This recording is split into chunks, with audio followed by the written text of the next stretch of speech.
Dalam sejarah bangsa ini, konflik dan pergolakan sesama anak bangsa dalam skala yang lebih besar pernah terjadi.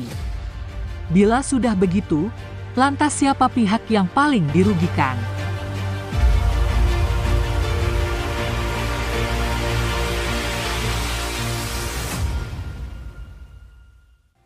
Setelah Indonesia memproklamasikan kemerdekaannya dalam kurun waktu tahun 1948 sampai 1965 telah menghadapi ancaman disintegrasi bangsa yang sangat serius. Telah terjadi konflik sesama antar anak bangsa. Hal ini dikarenakan oleh 3 hal. Yang pertama berkaitan dengan ideologi. Yang termasuk dalam kategori ini adalah pemberontakan PKI Madiun, pemberontakan DITII, serta peristiwa G30S PKI. Yang kedua, berkaitan dengan kepentingan. Yang termasuk dalam kategori ini adalah pemberontakan APRA, pemberontakan Andi Agis, dan pemberontakan RMS. Dan yang ketiga, berkaitan dengan sistem pemerintahan, di mana persoalan negara federal dan PFO, serta pemberontakan PRRI dan Permesta. Peristiwa PKI Madiun merupakan peristiwa perebutan kekuasaan dan diproklamirkannya Republik Soviet Indonesia oleh Musa Munawar pada tanggal 18 September tahun 1948. Dilatar belakangi karena adanya perjanjian Renville tanggal 17 Januari 1948 antara Indonesia dan Belanda yang dipimpin oleh Perdana Menteri Amir Syarifuddin sebagai wakil delegasi Indonesia. Namun perjanjian ini dianggap gagal karena menimbulkan dampak negatif bagi bangsa Indonesia sendiri. PNI menuntut Amir Syarifuddin untuk mundur dari jabatannya sebagai Perdana Menteri dan Menteri Pertahanan. Kemudian Presiden Soekarno memutuskan untuk memecat Kabinet Amir Syarifuddin dan digantikan oleh Kabinet Hatta. Hal itulah yang menyebabkan Amir Syarifuddin menjadi oposisi. Tidak lama kemudian, Amir Syarifuddin bekerja sama dengan PKI membentuk sebuah kelompok bernama FDR. Partai Komunis Indonesia, Partai Pemuda Sosialis Indonesia atau Persindo, Sentra Buruh Seluruh Indonesia atau SOPSI, dan Barisan Tani Indonesia atau BTI masuk sebagai anggota FDR. Kelompok ini dibentuk untuk menjatuhkan Kabinet Hatta dan berusaha merebut kekuasaan Republik Indonesia. Propaganda-propaganda dibuat untuk menarik simpati masyarakat.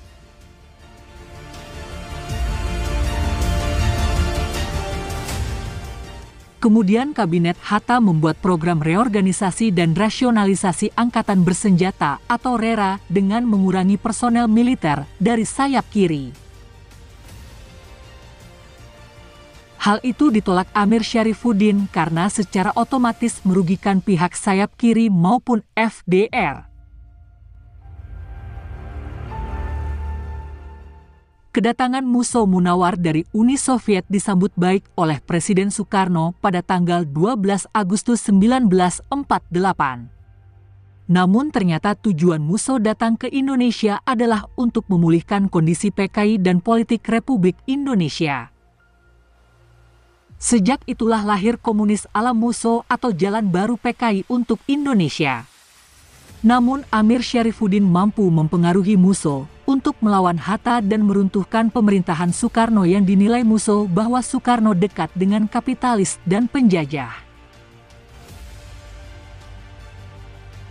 Kemudian PKI dan FDR membuat pergerakan melawan Kabinet Hatta dengan demonstrasi besar-besaran.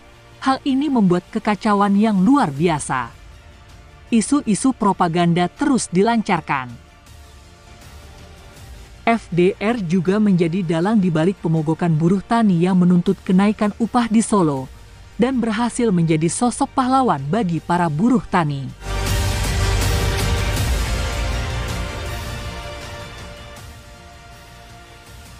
Di tempat lain, terjadi pertempuran antara pasukan Siliwangi dan pasukan Senopati yang terjadi di Sukoharjo.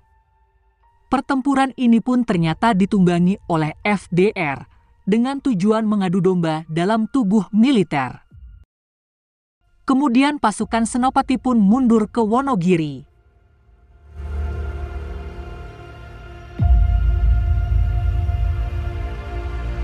Ketika FDR dan PKI melakukan tur propagandanya, Sumarono CS mengabarkan kepada Musso bahwa Madiun sudah di tangan kita.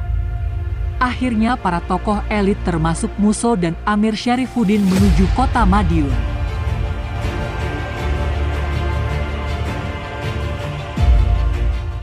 Kemudian pada tanggal 18 September 1948, Musso dan FDR memproklamirkan negara Republik Soviet Indonesia.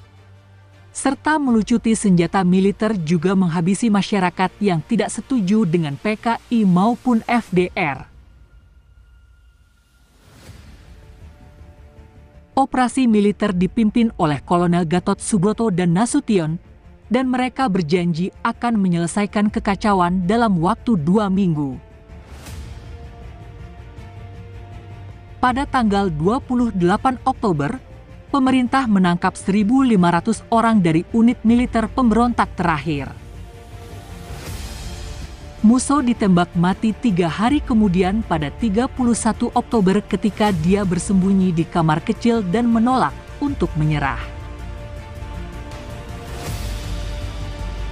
Sebulan kemudian, pada 29 November, Djoko Sujono dan Maruto Darusman ditangkap.